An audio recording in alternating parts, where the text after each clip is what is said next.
Haben wir Segelflugunterricht oder was? Ja, der lässt ihn gleich los.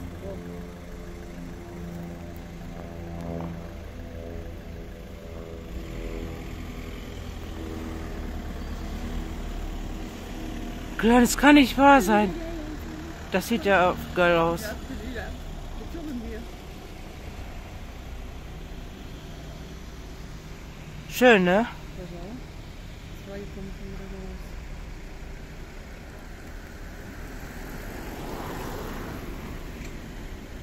Ist schon der zweite Flieger, was ich aufgenommen habe.